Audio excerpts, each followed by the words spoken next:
Bonsoir à tous et bienvenue dans Smart Bourse. Smart Bourse, votre rendez-vous bourse tous les jours sur Bismart en direct de 17h à 18h. Une émission que vous pouvez également retrouver en replay sur bismart.fr. Nous évidemment retrouver cette émission sur les réseaux sociaux de Bismart et vous pouvez nous écouter en podcast sur toutes les plateformes de podcast. Au sommaire de cette édition, les prix à la production ont progressé de 0,3% au mois de janvier sur un mois aux États-Unis et de 0,9% sur un an. Une progression est supérieure aux attentes des analystes qui vient rajouter une couche de prudence supplémentaire sur les marchés quant à la rapidité de désinflation anticipée donc aux États-Unis. Un chiffre qui fait écho d'ailleurs au CPI, donc des prix à la consommation découvert un peu plus tôt cette semaine, lui aussi supérieur aux attentes. Deux chiffres qui contribuent au décalage des anticipations de marché en ce qui concerne l'assouplissement monétaire de la Fed, mais qui ne remettent pas en cause pour autant une tendance de désinflation de long terme selon de nombreux analystes. Il n'en reste pas moins que le chiffre du jour tasse un peu la tendance des marchés actions, notamment CAC 40 ou S&P 500 en ce jour d'échéance des marchés dérivés. Une échéance pour le mois de février que nous commenterons bien sûr dans Smart Bourse avec les trois sorciers de Smart Bourse. Nous ferons le point sur le mois écoulé, sur l'objectif de 8000 points du CAC 40, sur les 5000 points touchés par le S&P 500. Mais nous reviendrons évidemment aussi sur la solidité des résultats d'entreprise en cette période de publication. Et puis enfin, dans la troisième partie de l'émission, dans Marché à thème, nous aurons le plaisir de retrouver Clémence Tanguy, responsable éditoriale du Café de la Bourse, avec qui nous nous demanderons quels sont les placements à regarder de près pour 2024. Une fin d'émission donc qui sortira des seuls sujets boursiers pour aller vers la gestion de patrimoine. On se retrouve tout de suite sur le plateau de Smart Bourse.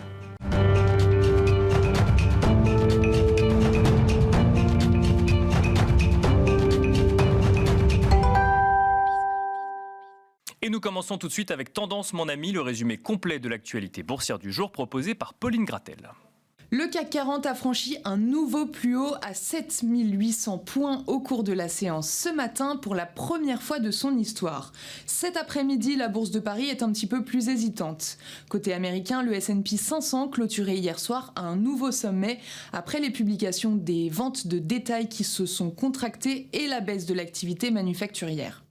Du côté des indicateurs macroéconomiques du jour, les prix à la production aux États-Unis ont augmenté de 0,3% en janvier contre 0,1% attendu et de 0,9% sur un an contre 0,6% anticipé. En France, l'inflation ralentit en janvier à 3,4% sur un an en données harmonisées. C'est conforme aux attentes. Le mois précédent, l'inflation française s'élevait à 4,1% sur un an. Côté britannique, les investisseurs ont pris connaissance des ventes de détail qui signent leur plus forte augmentation en rythme mensuel en 3 ans à plus 3,4% alors que le consensus tablait sur une hausse d'1,5% et après moins 3,3% le mois précédent. Du côté des résultats d'entreprise, Eutelsat publie des résultats dans le rouge au titre du premier semestre 2023-2024 et fait état d'une perte de 191 millions d'euros. L'année précédente, le groupe faisait état d'un profit de 52 millions d'euros. L'entreprise réduit également ses objectifs d'investissement à partir du prochain exercice. L'action est stable aujourd'hui et on rappelle que le 30 janvier dernier, le titre était tombé à un plus bas historique. Orpea rapporte un chiffre d'affaires conforme aux attentes à 5,2 milliards d'euros, en hausse de 11% par rapport à 2022. Du côté des valeurs, Téléperformance gagne plus de 2% au cours de la séance aujourd'hui, après que son conseil d'administration ait approuvé la nouvelle gouvernance du groupe. 2 co-directeurs généraux ont été nommés afin de séparer les fonctions de président et de directeur général à partir de 2026.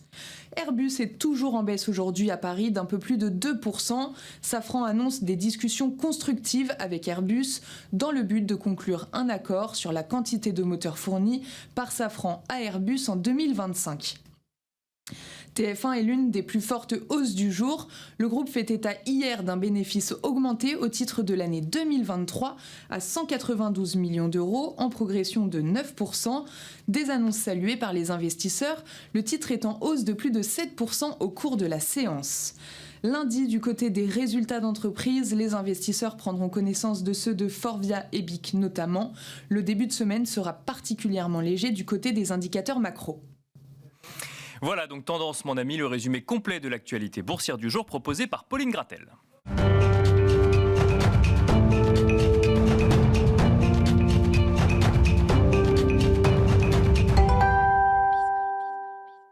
Et c'est parti pour Smart Bourse, une quarantaine de minutes ensemble pour commenter la séance du jour, mais évidemment le mois qui s'est écoulé entre ces deux séances donc d'échéance sur les marchés dérivés.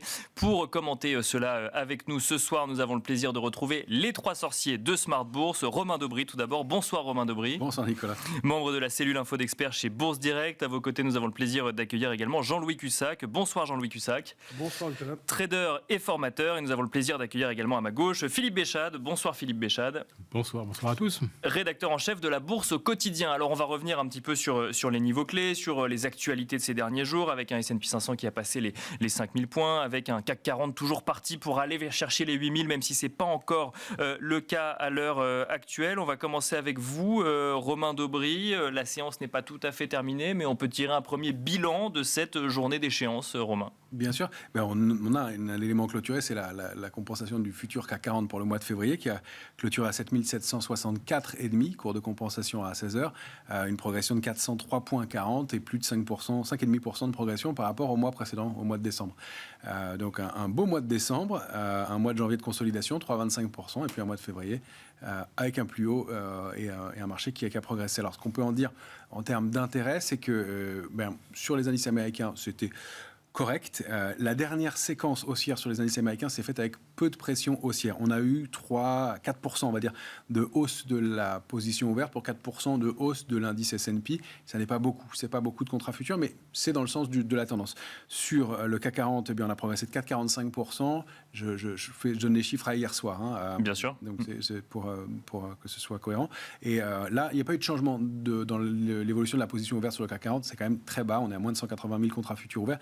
C'est assez faible et ça reste assez bas. Sur l'Eurostoxx, on est autour de 2 800 000 contrats futurs ouverts. L'Eurostoxx a progressé de 5,10% au cours de la période et le nombre de contrats futurs n'a progressé que de 2%. C'est-à-dire qu'on n'est pas monté avec beaucoup de soutien acheteurs du côté, en tout cas, de la partie spéculative, du côté des marchés dérivés, même si on a eu quelques séances intéressantes, notamment celle d'hier sur le CAC 40 avec presque 4 milliards dans la séance de hausse, d'autant plus qu'on a débordé un niveau technique majeur. Alors, maintenant, l'enjeu, c'est de voir si le niveau technique majeur qu'on a débordé sur l'indice CAC 40, niveau de réactivation haussière, c'était l'indice le plus en retard, quasiment en Europe. L'Eurostoxx avait débordé ses niveaux équivalents. Les indices américains, c'est même pas la peine de le dire, ils font le record en record. Et ils ont débordé leur plus haut historique il y a quelques semaines déjà. Donc, on n'avait pas la même configuration. Et l'enjeu, c'est de voir si est-ce que c'était un élément lié à l'échéance des marchés dérivés et de bonne publication aussi, il faut le dire, hier, ou est-ce qu'on va réenfoncer ces niveaux? Alors, le niveau sur le CAC 40, c'est 7505 points sur le contrat futur qu'on a débordé. Et ce qui est intéressant de noter, c'est que les opérateurs n'envisageaient pas, techniquement, quand on regardait les options, le débordement de ce niveau. D'accord. Or, le fait d'avoir débordé 7705 points a permis une accélération haussière. Donc, c'est pour ça qu'on va voir si c'est technique ou non. Les indices américains qui avaient entamé une phase de consolidation au moment de la publication du CPI et des chiffres de l'inflation mardi dernier étaient en passe de l'invalider hier soir. Ils hésitent un peu plus aujourd'hui. Donc, on voit qu'il y a troisième, à mon sens, tentative de consolidation dans le mouvement haussier sur les indices américains depuis les quelques dernières semaines et que c'est en balance pour l'instant, il n'y a rien de certain. Alors on a ces éléments-là qui viennent en détail et puis du côté des protections et des couvertures dans les portefeuilles, on était hyper complaisant sur l'Eurostoxx. Le petit trou d'air a permis de repasser à des niveaux d'optimisme, de complaisance, pas hyper, mais de complaisance. On est optimiste sur l'indice CAC 40 avec un ratio de couverture qui est plutôt équilibré, mais pas couvert. Et sur les indices américains, on est vraiment optimiste aussi. Donc on n'a pas d'éléments structurels risqués. On monte en se protégeant, pas franchement, mais un tout petit peu, c'est-à-dire qu'on équilibre au fur et à mesure qu'on monte. Donc, là où je parle de complaisance, c'est-à-dire que le ratio de couverture ne diminue pas au fur et à mesure qu'on monte. Donc, on n'est pas couvert, mais on reste au même niveau de couverture. Ça veut dire que il y a plusieurs phénomènes. D'une part, le fait qu'on monte, à mon avis, dans cette dernière séquence haussière, comme je vous le disais, avec peu de soutien acheteur, ça veut dire que probablement ceux qui ont acheté ne vendent pas, n'allègent pas de position. Il y a D'accord. pas de vente. Les vendeurs à découvert, les stratégies vendeuses à découvert, on l'a expliqué plusieurs fois au cours des dernières semaines, elles ont été largement prises à contre-pied entre octobre 2022 et avril 2023, et puis à nouveau entre octobre 2023 et ce début d'année, jusqu'à ce début d'année. Donc des vendeurs structurels dans le marché, il n'y en a pas beaucoup qui veulent se mettre en face d'une machine aussi puissante, avec un Nasdaq qui a pris 11% depuis le début de l'année, 26% depuis les points bas d'octobre. Donc peut-être est-ce qu'ils vont créer des stratégies baissières, mais pour l'instant, c'est pas le cas. Donc on voit qu'à chaque fois qu'on baisse, il y a des volumes qui sont un tout petit peu plus lourds, sûrement des arbitrages de la prise de bénéfices. Et à chaque fois qu'on remonte, c'est plutôt faute de vendeurs et faute de pression baissière. Et c'est pour ça qu'on remonte assez rapidement et toujours de façon assez brutale. Si j'interprète peut-être grossièrement ce que vous venez de nous dire, hein, Romain Debré, c'est qu'on aurait des acheteurs de long terme, entre guillemets, c'est-à-dire qui n'anticipaient pas que les niveaux seraient débordés et sont un peu surpris par le fait que les niveaux soient débordés, mais qui en même temps restent à l'achat sur le CAC 40, par exemple. Mais c'est sur le CAC 40 et sur les indices américains notamment, c'est-à-dire que ceux qui ont bien acheté n'ont aucune raison de vendre puisque les points d'entrée sont probablement bas en moyenne, étant donné qu'il n'y a pas de consolidation et des mouvements linéaires de hausse. Je ne dis pas de consolidation, le pire mouvement depuis le mois d'octobre sur le Nasdaq, c'est 4% pour un mouvement de 26. Donc c'est vraiment un marché qui est très très lancé. Et dans ce contexte-là, ceux qui ont des positions n'ont pas envie de les solder. Alors, on va avoir des rendez-vous importants. Il y a notamment Nvidia la semaine prochaine qui va publier. Ça va être un vrai pivot. Mais pour l'instant, la saison des publications n'a pas déçu globalement. Bien sûr. Même si c'est en ralentissement. Mais pour l'instant, on ne voit pas de changement dans cette tendance. Donc, cette dernière séquence de hausse, elle n'est peut-être pas très étayée et ça va peut-être déboucher. On est toujours là, et c'est pas bien pour ça qu'on est là le troisième vendredi du mois, à un niveau pivot de marché, voir si c'est l'aspect technique qui l'emporte, voir si ces éléments de consolidation se confirment ou non. On a en tout cas un dernier élément intéressant, un petit gap sur le VIX qui est un peu plus bas, et on sait que si les gaps ne sont pas toujours tous comblés, même s'ils le sont souvent, sur le VIX, ils le sont toujours. Donc est-ce que ce sera rapidement et un dernier pic haussier sur les indices américains avant une phase de consolidation, ou alors une consolidation qui se met en place dès maintenant? Ça va être l'enjeu dans les jours qui viennent. On est un peu à une zone pivot. Je parle de consolidation. Il n'y a pas de figure de retournement ou d'éléments qui laissent à penser que le marché baisse fortement, en tout cas à ce jour. Un mot peut-être des niveaux techniques avant de passer la parole à Jean-Louis Cussac, peut-être sur le S&P 500, qu'est-ce qu'il faut regarder? Alors on a passé la barre symbolique des 5000 points, est-ce que ça veut dire grand-chose le fait de passer les 5000 points sur le S&P 500? Il y a un aspect symbolique forcément ou psychologique à toucher des niveaux parce qu'il y a des objectifs. Déjà, le 5000 points, c'était l'objectif médian de la plupart des grandes maisons de gestion. Pour la fin d'année. Pour la fin d'année. Oui, bien sûr. Les plus optimistes étaient à 5100 et la moyenne, c'était 5000. Donc évidemment, autour, oui. Alors on a des niveaux techniques qu'on peut surveiller. C'est la zone 5106, 5000, pardon, ça c'est au-dessus. 5016, 5029. Ça c'est important parce que c'est le gros gap baissier qu'on a ouvert en début de semaine. Sous 5016, on l'a réintégré hier, on repassait en dessous aujourd'hui. C'est vraiment le niveau de continuation haussière ou d'invalidation du mouvement. Ça, c'est vraiment clé. En dessous, on a 4968, 4995 qui va être un niveau d'alerte. Il y a un demi-point. Et derrière la cible, ce sera 4818, 4853. Ça sont des niveaux importants. Au-dessus, si on veut chercher des extensions, il y a 5106 et puis 5128. 5128, c'est un gros niveau d'extension sur le S&P. Pourquoi pas dans les jours ou dans les semaines qui viennent. Un élément aussi intéressant à donner sur l'indice CAC 40, il y a pas mal de valeurs de l'indice qui ont fait des parcours splendides récemment, mais qui ont atteint leurs objectifs. Une valeur comme Stellantis a touché aujourd'hui un objectif. Une valeur comme Capgemini a touché un objectif 221, 222.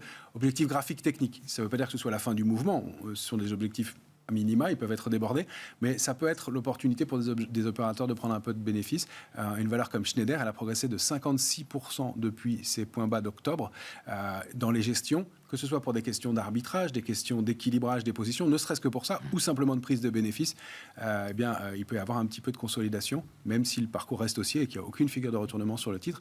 Donc c'est plus ça qu'il va falloir voir. En revanche, on voit des titres qui bougent. On y reviendra peut-être ensuite, j'ai beaucoup parlé. On y reviendra peut-être ensuite. Jean-Louis Cussac, alors peut-être en réaction à ce que nous a dit Romain Debré, mais avec cette question qui me semble être la question à se poser à l'heure actuelle. On l'a dit, des vendeurs qui n'anticipent pas de baisse à court terme, mais en tout cas des acheteurs qui n'anticipent pas de baisse à court terme et qui restent effectivement sur leur position. Pour autant, des performances qui pourraient être des performances de fin d'année que nous avons à mi-février, des valeurs qui ont atteint leurs objectifs effectivement dès cette saison des résultats. Et comment est-ce qu'on comprend un petit peu la manière dont le marché réagit depuis le début de l'année ? Les marchés, de toute façon, les indices actions sont portés par des résultats d'entreprises excellents. Voilà, c'est la première chose. Ensuite, excellent, c'est le terme pour qualifier cette saison des résultats. Là, on n'a pas tous les éléments encore, mais depuis hier, on peut utiliser ce terme excellent. Ah oui, oui. Il y a eu deux impulsions violentes en Europe. C'est ASML qui avait explosé à la hausse et provoqué un gap, notamment sur l'Eurostoxx. Et puis derrière, il y a eu le gap LVMH je crois que 26 janvier, qui a a fait exploser le CAC 40 et LVMH sur une. Vous voyez, sur 5 3/4, enfin là on est à peu près à 5,5, on finit à 5,5 de performance dans le mois.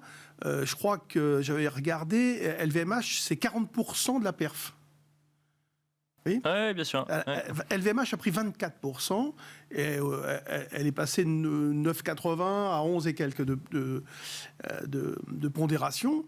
Voilà, donc c'est ouais, donc après, vous avez les Schneider qui ont beaucoup monté, etc., etc. Donc, et puis avec des vraies raisons. Donc, je vous dis, les résultats. D'ailleurs, mais quand on donne l'exemple d'LVMH, est-ce qu'on peut dire les résultats sont excellents? Ouais, mais c'est le CAC 40 que les gens regardent, ou bien le SPI, ou bien l'Eurostoxx. Donc, après, il y a des divergences très fortes. Encore que là, je trouve que dans le CAC, il y a plutôt un tiers groupé, plutôt. Non, qui est plutôt pas mal. Et bon, évidemment, il y a toujours l'immobilier, c'est un peu plus compliqué, etc. Mais Sanofi traîne un peu la patte. Bon, mais globalement, c'est bon. Si vous voulez, quand vous avez acheté à 10, que vous avez allégé à 12, que vous avez allégé à 15, quand ça vaut 20, vous laissez porter, vous voyez. Oui, bien sûr. Ouais. Donc, non, mais je donne une image un petit peu de ce que vous disiez tout à l'heure. C'est-à-dire que, qu'est-ce que je vais vendre? De toute façon, j'ai acheté dans de bonnes conditions, j'ai allégé, je suis j'ai même des liquidités. C'est un peu ça aussi l'état d'esprit de certains, pas tout le monde. Donc je ne me pose pas la question potentiellement de la performance de l'indice, même si ça pouvait être un objectif de fin d'année. J'attends de voir où ça va, globalement. Moi, de toute façon, c'est ce que je vous dis depuis un certain temps. C'est-à-dire, quand on me dit, Jean-Louis, c'est quoi le prochain objectif? Je dis, moi, je ne sais pas, je laisse porter. Tant que je n'ai pas d'indication que le marché... Alors, par contre, il ne faut pas se faire avoir par les indications, on va dire, un peu légères, un peu temporaires. Par exemple, cette semaine, le SP500 s'est pris deux impulsions négatives, donc qui l'ont ramené une première fois sur 4940 avec le CPI, et puis le soir ça repartait, et puis boum, le lendemain on a pris 100 et quelques points. Là aujourd'hui on a encore une petite impulsion négative, donc tout à l'heure on était à 5013, je ne vais pas regarder sur le futur. On est à l'équilibre. On est remonté déjà. On était à l'équilibre. Bon, moi j'avais payé un peu, pas terrible, mais j'avais acheté un petit peu sur des positions de long terme avec des puts. Bon, voilà, on tient partout. On se demande ce qui pourrait perturber les choses. On se raccroche au résultat. Les taux, on s'en moque un petit peu. On a mis un peu les taux de côté, quoi. Vous voyez, les taux ont eu un impact là, voilà, très temporaire. Oui, c'est-à-dire que même l'indicateur le plus important de la semaine, quand il déçoit, alors dans une mesure, de manière mesurée, mais qui déçoit quand même, ça a un impact de quelques heures sur les marchés qui ensuite reprennent la tendance qui se sont fixées depuis un mois et demi, quoi. C'est en cours. Alors, il y a eu à un moment donné dans le mois une petite alerte là, vers 7200, c'était combien, 7000 enfin, je sais plus, là, il y a eu un petit trou. Non, c'était pas ce mois-ci. Quand est-ce qu'on a fait 7280? Ouais, c'est ce mois-ci. À un moment donné, on avait baissé. En tout cas, bon, ces dernières semaines. Appel à l'aide sur les niveaux techniques. C'est après qu'il y a eu le gap, les deux gaps. Non, mais je ne sais plus si c'est en début, parce que comme c'est à cheval, je crois que c'est dans l'échéance. Et il y a eu donc des fausses alertes, et c'est reparti comme une balle. Et là, si vous voulez, on a des spéculateurs qui se sont fait laminer en règle générale, et on a des acteurs de la gestion qui sont hyper méfiants. On est à 7008 et on a une voile implicite qui se balade entre 11 et 12. On n'est pas entre 9 et 10, bien sûr. comme en 2019. Donc il y a quand même une méfiance. Et c'est pour ça que je répète à chaque fois, mais le marché n'est pas vulnérable. Alors moi, j'ai déterminé un premier niveau d'alerte où on rentrerait justement dans le gap provoqué par LVMH. C'est sous 7550, où on pourrait se dire, là, il y a peut-être un signal d'arrêt temporaire, où on va pouvoir avoir un vrai retracement, mais... On n'y est pas aujourd'hui. On est déjà à plus de 250 points du niveau. Alors ça reste un retracement de 3%, 3-4% ça aussi, je l'ai déjà mentionné, ce sont des retracements normaux de prise de souffle un peu des marchés, où les intérêts tournent un peu, et il y a ça, mais ça ne remettrait pas en cause l'idée d'acheter, bien évidemment. Donc on est quand même assez loin des niveaux d'alerte. La construction des marchés est hyper importante. Tant qu'on est construit avec des vols à 12, tant qu'on avance avec des vols à 12 en permanence, entre 11 et 12, il n'y a pas de complaisance. Il y a une méfiance qui est toujours assez incroyable. À 6000, moi, quand j'avais dit... Il y a une méfiance, mais il y a une performance.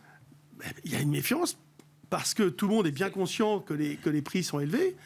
Donc il y a une sanction qui est pas loin si jamais il y a effectivement un petit accident sur une valeur. Non, parce que justement, il va falloir du lourd pour casser cette dynamique qui est parfois, d'ailleurs le mot dynamique est un peu fort, ce rouleau compresseur, parce que on voit aussi une chose, le marché passe des heures à ne rien faire.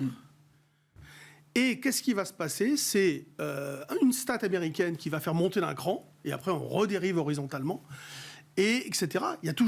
Mais à chaque news, même parfois ça fait un petit trou d'air, mais ça repart tout de suite, et on gagne un cran, et on gagne un cran, et on gagne un cran. C'est incroyable.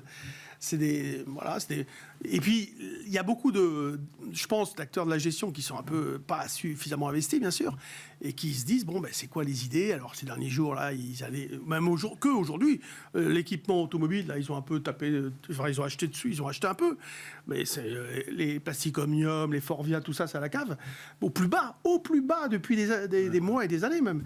Et un de mes paris pour l'année. Mais... Ouais, mais donc l'année n'est pas finie encore. Il y a des mais c'est des valeurs qui ne sont pas dans le CAC 40. Vous voyez, NJ, par exemple, elle a rebaissé. Alors, est-ce qu'il faut acheter? Est-ce qu'il ne faut pas acheter? Là, on se méfie. C'est-à-dire que les valeurs au plus haut, on peut presque les acheter les yeux fermés sur des petits retracements de 5-7. C'est là où c'est parfois un peu incompréhensible, c'est de se dire les valeurs au plus haut, on continue à les acheter, et celles qui sont à la traîne, il y a encore plus de méfiance quelque part. Jean-Louis Cussac après Philippe Béchade. Il y a des raisons. C'est-à-dire qu'en effet, les safrans, etc., ils ont délivré des bonnes performances. Et puis surtout, les perspectives sont pas mal, sont bien même. On se demande qu'est-ce qui pourrait en fait perturber tout ça. Et après, il y a la dictature du benchmark, la dictature des indices. Il faut y aller parce qu'on est. On y arrive. Non, mais c'est vrai. Il y a une contrainte chez les gestionnaires à aller coller à la performance des indices.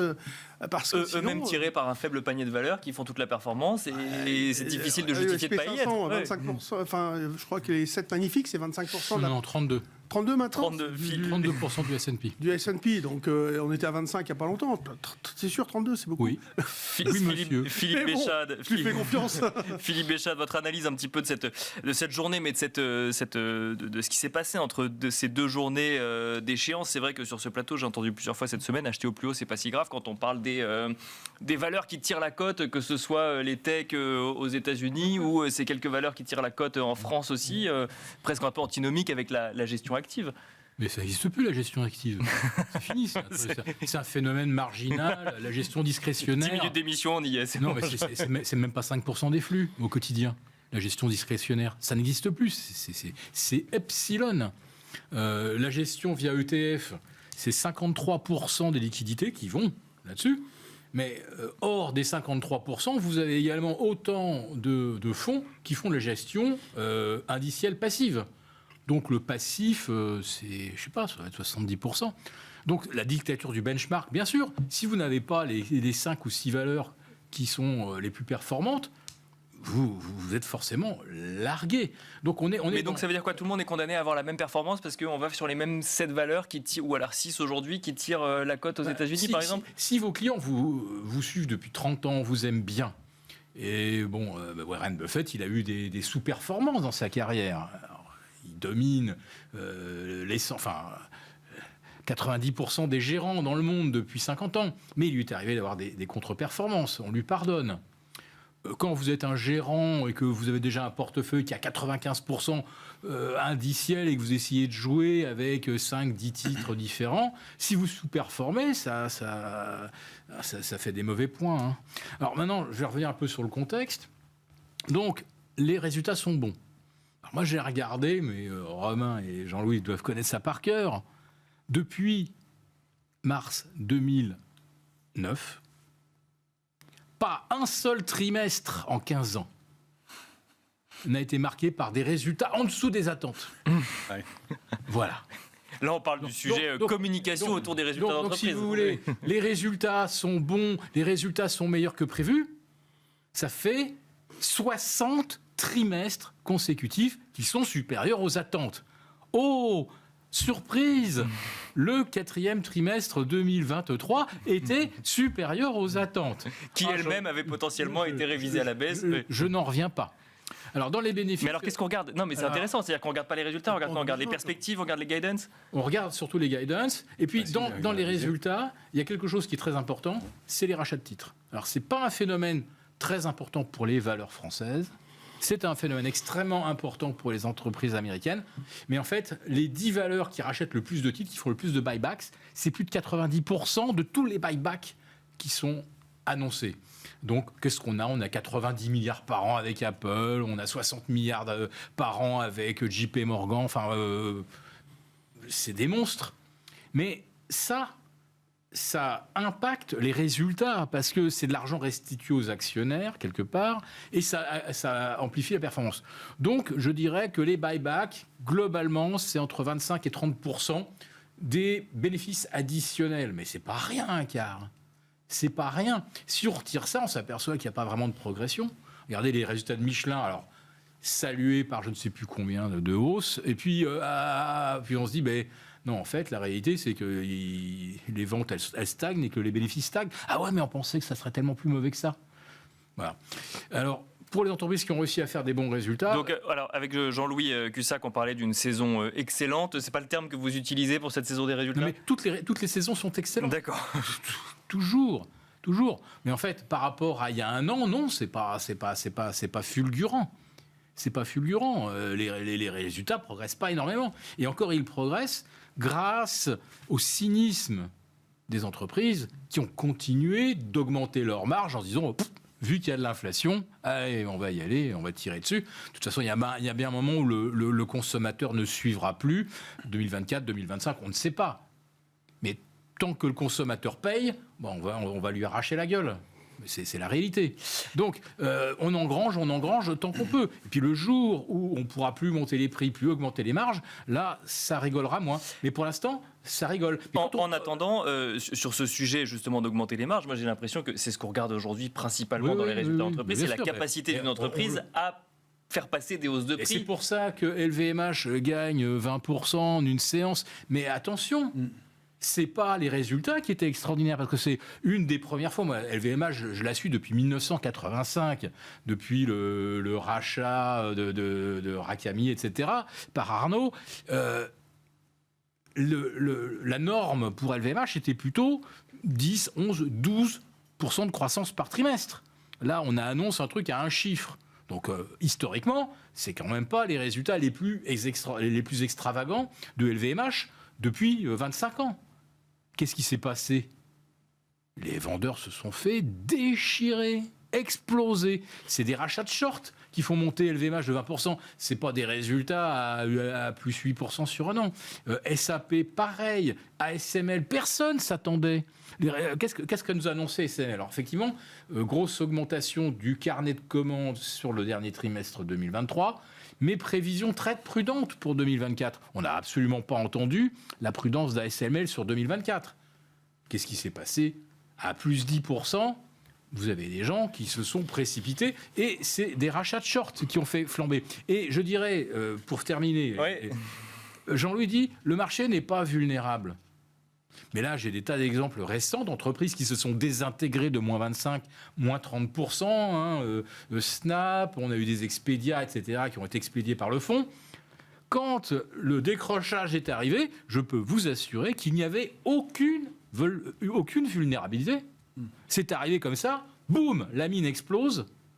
Donc, c'était pas vulnérable. Hein. Non, mais je parle d'une valeur. Ouais. Oui, mais... Moi, je parle de la construction, si vous voulez. La construction est très importante parce que non, la vulnérabilité peut venir aussi des collatéraux sur les ETF, sur tout ce qui est création de fonds qui suivent les indices. Ça peut être un danger à un moment donné. Mais c'est vrai qu'aujourd'hui, au niveau... Qui viendrait concentrer toujours les investissements sur les mêmes indices et sur les mêmes valeurs. Et, vous savez, qui est vendeur de put aujourd'hui? Les market makers. Les market makers, ils savent gérer, eux, le delta à la baisse. Ils vont réagir en temps réel avec des algos. Quand, fin 2019, on était à 10 de vol avec des gérants qui vendaient, les gens, ils ne savent pas gérer ça, ils n'ont pas les moyens de le faire. Ils se disent, ça vaut 6 000 à 5 700, je suis acheteur potentiel, oui, ça me ferait bien, je serais content d'acheter à 5 700. Sauf que quand on va à 5 700, ils ne veulent plus acheter parce qu'il y a des raisons. Et du coup, au lieu de vendre sur les ventes de put, ils ne savent pas faire, ils attendent et du coup, ils agissent dans la contrainte, comme tous les les acteurs que nous sommes nous aussi. On n'est pas forcément hyper réactifs comme on devrait l'être, alors que les algos, eux, ils sont hyper réactifs, il n'y a aucun problème, et ils le font pro rata de la baisse de manière parfaite, enfin le mieux possible en tout cas. Et les gaps peuvent provoquer les considérations techniques sont hyper fortes. Quand on voit les marchés US avec toutes ces options qu'il y a tous les jours, il est clair que ça perturbe le marché. Quand on voit donc la mauvaise nouvelle du CPI, ça baisse, et puis derrière, ça se met à monter, remonter, et qu'il faut payer au fur et à mesure que ça monte, parce que si on est short call, il faut acheter, et que l'échéance, elle est dans 2 heures. On a fait des perfs, parfois, on prend 1,5% en 2 heures de temps sur l'échéance de 22 heures. Et c'est d'une puissance inimaginable. Romain Daubry, un marché faussé par les options et en même temps un marché qui... Enfin, ou en tout cas... influencé et en même temps un marché qui voit ce qu'il a envie de voir dans les résultats d'entreprise. C'est ce que je comprends un petit peu des échanges. Oui, effectivement, il y a toujours cette bonne surprise du supérieur consensus. Donc ça oui. Et je crois qu'il y a le phénomène, et c'est effectivement qui rejoint les deux, phénomène de cash aussi disponible. Il faut comprendre que dans cette construction-là, quand moi j'évoque un ratio de couverture qui est hyper complaisant et qui est passé à complaisant sur l'Eurostoxx ou à l'équilibre sur le CAC 40, il faut le mettre en relatif. C'est-à-dire que ce n'est pas un élément qu'on peut prendre seul. Il faut déjà, pour déclencher un mouvement de baisse face à ça, une raison, un élément. Et ensuite, il faut voir le contexte de liquidité. Or, pour donner un exemple chiffré bien précis, sur l'Eurostoxx, en août 2022, il y avait 4 500 000 contrats futurs ouverts. Là, hier soir, il y a 2 800 000 contrats à peine ouverts sur l'Eurostoxx. Ok. Ça veut dire qu'il y a 2 fois moins, ouais. 60%. 60%. Un peu plus de 2 fois moins. D'intérêt disponible, donc un disponible énorme. Donc, qu'est-ce qui s'est passé ? On sait que les rebonds qu'on a évoqués de octobre 2022 et octobre 2023 notamment ont été aussi piégeux pour des vendeurs. Ça veut dire que ces vendeurs-là, ils se sont débouclés, ils ont du cash. Certains sont peut-être rentrés dans ce marché, ça a alimenté le mouvement, mais on n'a pas des volumes qui sont gigantesques, en tout cas, sur quels que soient les indices. Et donc, certains ne sont peut-être pas entrés non plus. Donc, il y a aussi ce phénomène de confort, effectivement, que même si le marché replie un peu, il y aurait probablement des acheteurs sur repli, sauf si on baisse pour, effectivement, un déclencheur, une mauvaise raison qui invaliderait. Mais pour l'instant, il y a ça aussi. Donc, c'est pour ça que je dis que difficile de payer ces points hauts pour ceux qui n'y sont pas entrés, mais difficile de paniquer pour ceux qui sont bien entrés. Et donc, il y a cette espèce de matelas qui joue aussi en plus du ratio de couverture. Et effectivement, une volatilité qui reste dans ce contexte-là équilibrée parce qu'on gère bien son avance dans un marché qui est plutôt confortable dans la mesure où il a évolué. Maintenant, si on regarde l'indice CAC 40, et ça, c'est un élément intéressant. Depuis avril dernier, on a explosé, mars-avril dernier, on avait explosé à la hausse. Et puis, on a stagné ensuite, je schématise, mais entre 7002 et 7600 points. On a connu un trou d'air fin septembre, début octobre, qu'on a gommé rapidement. Et là, uniquement depuis 48 heures, on essaye de déborder ces 7600 points de façon un peu plus franche que les fois précédentes. Donc, en fait, on n'avait quasiment rien fait depuis presque un an sur l'indice CAC 40. Et je crois que c'est là où il faut regarder aussi à l'intérieur des indices et le stock picking qui reste important. C'est moins le cas sur les indices américains, mais c'est aussi un des credos de cette année, c'est qu'il va falloir regarder les valeurs et les titres en individuel. Un parcours comme celui, effectivement, de ceux qu'on a cités récemment. Airbus aussi un très beau parcours. Elle donne des petits signaux d'affaiblissement peut-être à très court terme, mais un peu de prise de bénéfice, pourquoi pas. Mais il y a encore des titres qui ont peut-être du potentiel pour continuer à performer et d'autres qui vont rester en ligne. Donc peut-être sur les indices, on n'a pas énormément de choses à attendre, même si l'objectif symbolique des 8000 points sur le CAC 40 paraît raisonnable. Moi, j'ai une cible, tant qu'on est au-dessus de 7385 sur l'indice CAC 40 cash, une cible à 7940. Et puis pourquoi pas au-delà de 8000 par la suite, mais c'est à 3% maintenant. On l'évoquait le mois dernier, maintenant ça n'est plus qu'à 3%, donc à peine. Donc sont des cibles tout à fait atteignables. Et en dehors de ça, c'est pas énorme, mais en dehors de ça, il y a des choses à faire sur les valeurs individuellement, semble-t-il. Justement, sur les valeurs individuellement, où on peut quand même raisonner par secteur, est-ce qu'il y a des secteurs qu'on considère comme forts ou faibles aujourd'hui, où on va vraiment avoir une lecture par valeur, Romain Daubry ? Alors, il y a peu de secteurs forts, justement, et c'est ça qui est intéressant en termes de stock picking, même si le luxe a très bien performé récemment, mais on parlait de Kering, par exemple, à l'intérieur du secteur, elle est allée chercher au point près la cible à 436,20, elle a consolidé aussitôt ce matin. Donc, c'est une petite figure de retournement haussière de court terme, il va falloir reconstruire quelque chose de plus solide. LVMH, elle repart tester effectivement des niveaux autour de 850, je ne sais pas si elle va avoir le momentum pour continuer très loin sur son parcours. Hermès, elle a confirmé, dupliquer un trading range, c'est 1664-2012, elle le duplique par le haut, et je vous laisse faire le calcul, j'ai plus la cible en tête, mais en dupliquant ce trading range par le haut, on a la cible, elle s'en approche déjà. Donc, Donc, 2200, nous dit Philippe Béchade. voilà, donc on s'approche de ces cibles-là. Donc effectivement, en dehors de choses comme ça, tout ce qui est économie digitale, intelligence artificielle, oui, c'est très fort. L'industrie surperforme, les médias surperforment, si on regarde, mais c'est trop tard pour rentrer sur ces mouvements-là. Donc, ce qui va être intéressant, c'est de voir qui va consolider. Donc, il y a ça. Et est-ce qu'il y a encore un peu de performance derrière? Moi, je vois l'automobile qui frémit un peu et qui surperforme légèrement depuis quelques temps. Alors, dans son ensemble, équipementier compris, c'est pas très fort. Et ce, malgré Stellantis qui atteint ses objectifs. Mais oui, parce que les équipementiers pourront en bénéficier. Et puis, parce que dans l'automobile, on peut mettre aussi des Michelin, par exemple, qui vient après une consolidation, réactiver une dynamique haussière. Moi, je pense que toujours. Et ça fait longtemps que c'est un titre qui a du potentiel haussier, qu'il a encore confirmé au moment de sa publication, qui continue sur un bon trend. Donc il y a ça, même si globalement le secteur est peut-être pas très fort. En dehors de ça, il n'y a pas une logique sectorielle hyper marquée. L'Inde, on dit que c'est un trade trop consensuel maintenant. On le disait le mois dernier, on le confirme encore, on a quand même pris 6% depuis. Il reste peut-être 5% à prendre, donc c'est peut-être un peu tard, mais il y a encore un petit potentiel. Donc, parmi ces éléments-là, il y a quelque chose qui se passe aussi du côté de l'Asie. La Chine rebondit un petit peu depuis quelques séances maintenant. Il y a des lignes de tendance baissière qui sont débordées sur certains actifs. Donc on peut le travailler avec des paniers de valeur. Il ne s'agit pas de mettre la moitié de son portefeuille dessus. Il y a une grosse complexité géopolitique à investir là-bas, mais là il y a des choses à faire aussi. Un panier comme le PAEJ par exemple ou le ASI sont des paniers de valeur qui permettent de le travailler, qui donnent des configurations qui sont intéressantes.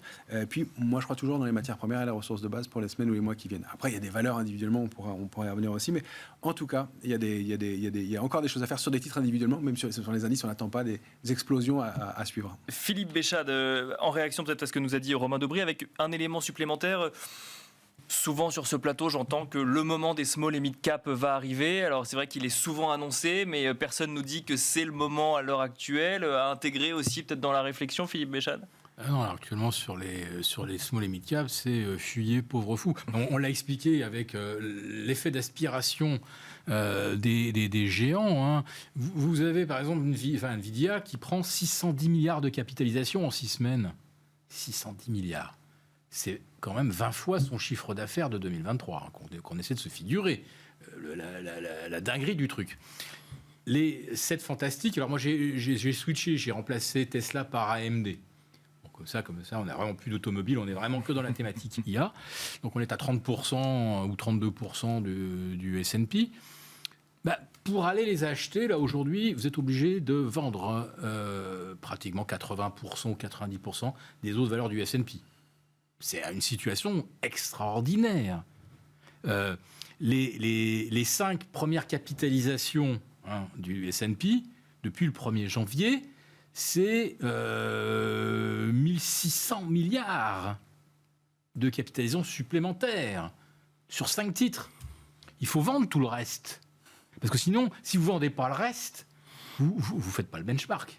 Forcément, vous êtes plombé par des tas de petites valeurs qui vous encombrent, qui font rien.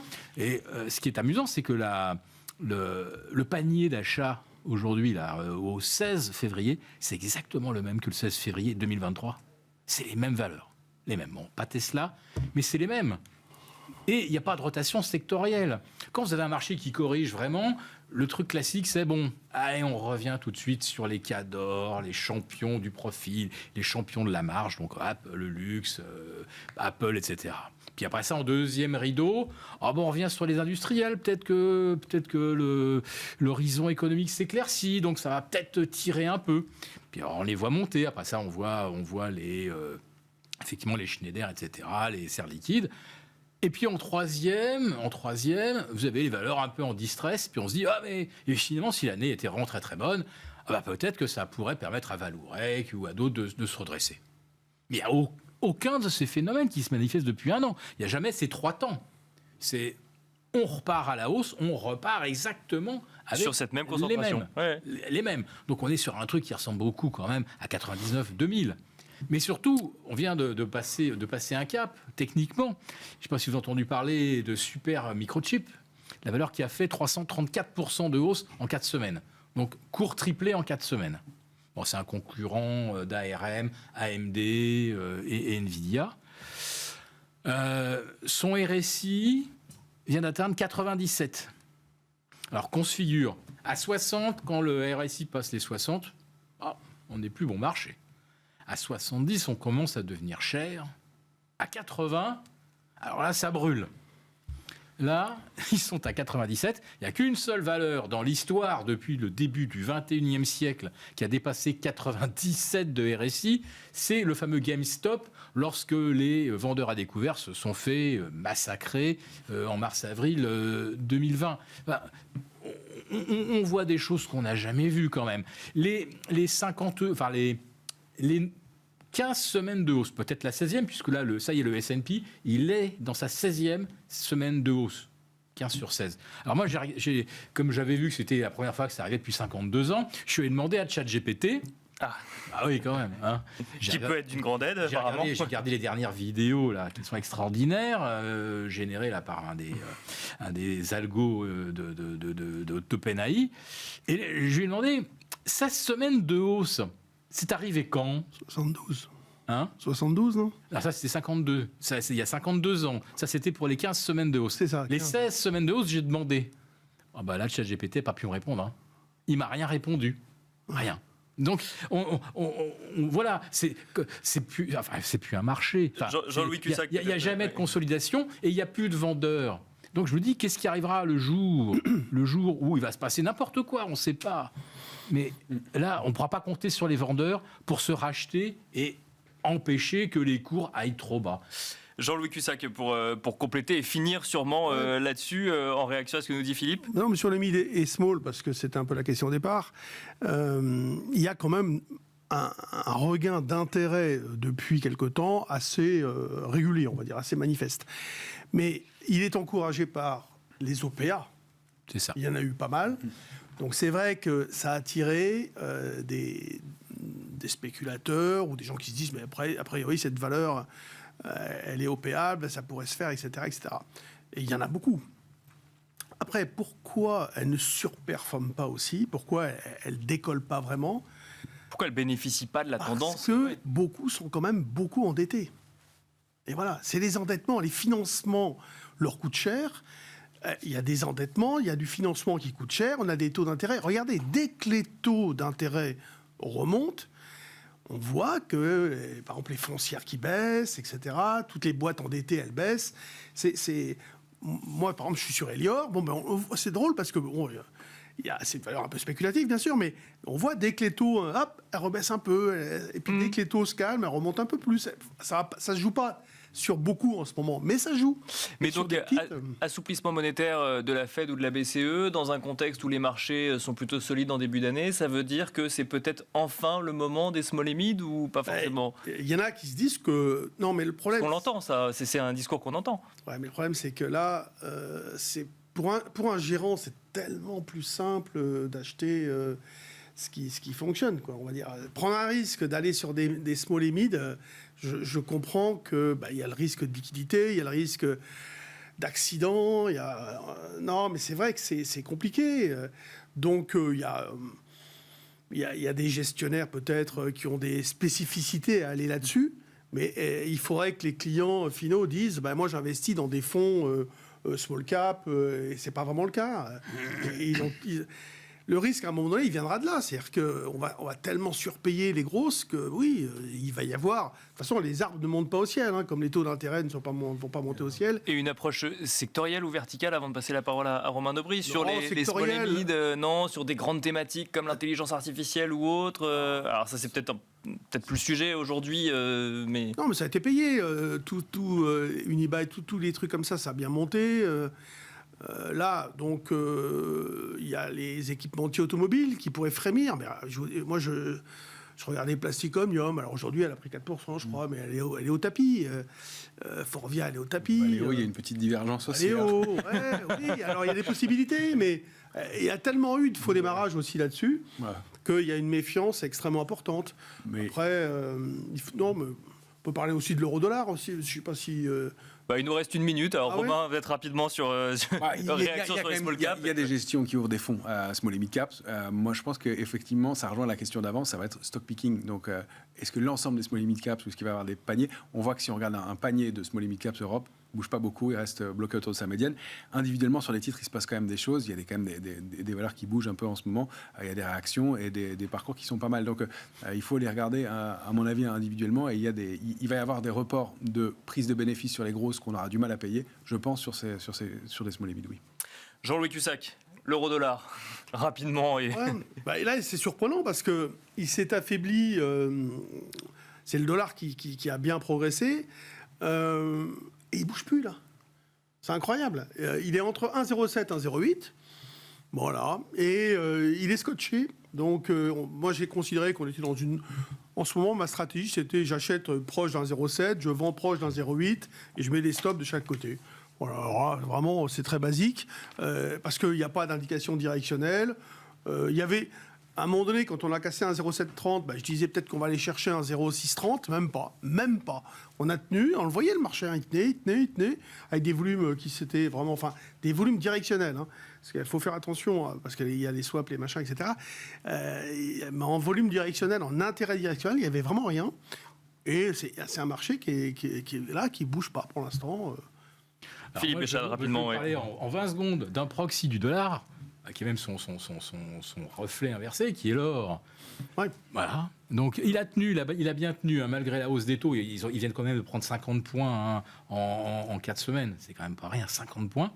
Le dollar vient d'atteindre 104,90 sur le dollar index. L'or tient. Mais je vais aller plus loin. Les mines d'or, côté aux États-Unis, affichent, tenez-vous bien, leur plus haut rendement relatif par rapport au S&P depuis mars 2009. Ça veut dire que jamais, à force de les délaisser, de les pas s'y intéresser, aujourd'hui, le rendement, c'est-à-dire le dividende servi par les compagnies minières, atteint le maximum d'intérêt par rapport au S&P, où aujourd'hui, les rendements sont les plus bas depuis pratiquement 15 ans. Et on finira là-dessus. Merci Philippe Béchade, rédacteur en chef de la Bourse au quotidien. Merci Jean-Louis Cussac, trader et formateur. Merci Romain Daubry, membre de la cellule info d'experts chez Bourse Direct. Merci à vous de nous avoir suivis. On se retrouve tout de suite dans Marché à thème.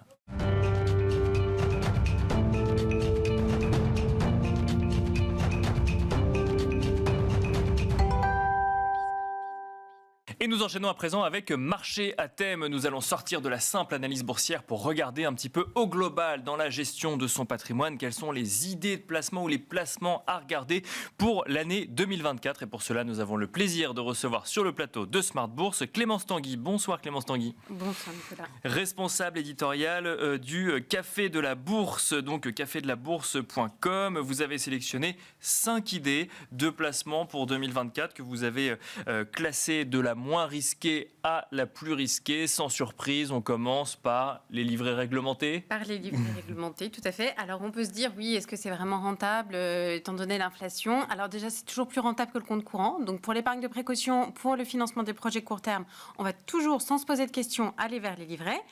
Ensuite, on a une inflation qui est à 3,1 en janvier. Or, le livret A et le LDDS sont à 3. Bien sûr. Ils sont bloqués à 3 jusqu'à la fin janvier. Le taux pourra être revu en 2025, mais l'inflation va peut-être baisser et le taux va rester à 3. Donc, il se peut que pour la première fois depuis très longtemps, ajusté à l'inflation, le livret A et le LDDS rapportent. D'accord. Donc ça, c'est quand même un point à garder en tête. Ce qui n'était pas arrivé depuis très longtemps. Ce qui n'était pas arrivé depuis très longtemps. Il y a aussi le LEP, mais qui est sous condition de ressources, qui est à 5%. Donc, si vous y avez droit, il faut absolument y aller.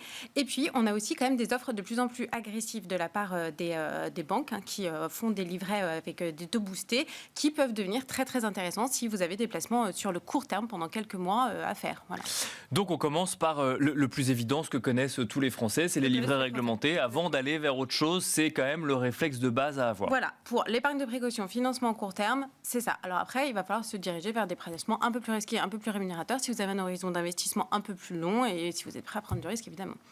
Et c'est là où on commence à regarder l'obligataire, par exemple. On en parle beaucoup dans cette émission. Beaucoup de gérants nous disent effectivement, regardez les performances dans l'obligataire, même début 2024, avec des perspectives de baisse de taux à venir. Même début 2024, ça peut rester intéressant. Après, c'est sûr que ce sera plus pertinent de se tourner vers des fonds obligataires à échéance courte, avec des obligations de moins de 3 ans. Là, on est sur des taux qui sont de 3 à 5% à peu près. Ça peut être un peu plus, mais alors attention, parce qu'évidemment, les fonds obligataires, plus le taux est élevé, plus le risque sur l'émetteur est élevé aussi. aussi. Hein. Donc, il faut en tenir Ça marche compte. aussi pour l'obligataire. Ouais, Ça marche aussi pour l'obligataire, voilà. Et après, les fonds obligataires à échéance courte sont quand même moins volatiles que les fonds obligataires à échéance longue. Le risque de défaut de l'émetteur est moins élevé, le risque de taux est moins élevé, donc c'est quelque chose qu'on peut regarder. Et là, on peut se tourner sur les unités de compte de son assurance vie pour investir. Il y a certaines qui proposent des fonds obligataires, FCP ou ETF. Et puis aussi vers le compte titre, évidemment, parce que peu sont éligibles au PEA. Là, on parle de fonds obligataires datés, hein, c'est Oui. ça. C'est effectivement des fonds où on conserve ensuite les obligations et on laisse pas la possibilité à un gérant, effectivement, d'acheter et de revendre des obligations, même si ça arrive. Mais... Alors, c'est possible de faire ça, mais alors ça sera plus risqué. Hein, Ouais. Voilà, évidemment. Ça, c'était donc les fonds obligataires datés à échéance courte. Troisième sujet d'investissement qui a fait Les couler SCPI, beaucoup d'encre. Les Donc, SCPI voilà, de les rendement. SCPI de Alors, rendement. on en a beaucoup parlé en 2023. Est-ce que ça vaut encore le coup d'investir en il Alors, les SCPI de rendement, c'est celles qui sont investies sur l'immobilier professionnel. Hein. Alors, D'accord. ça va être les bureaux, les commerces, les hôtels, les entrepôts, etc. Alors, faut quand même, les meilleurs ont quand même des rendements de l'ordre de 5 à 6%. Hein. Donc, c'est pas négligeable. Et puis, c'est quand même, la SCPI, c'est quand même un moyen avantageux de se positionner sur l'immobilier en étant hyper diversifié, avec un ticket d'entrée qui est quand même très faible. Donc, avant de faire une croix dessus, il faut quand même regarder. Alors, c'est sûr que la crise du marché immobilier a eu des répercussions sur le marché des SCPI, qu'il y a certaines qui ont eu le prix de leur part à dégringoler en 2023. Il y en a même qui ont eu leur loyer annulé ou baissé.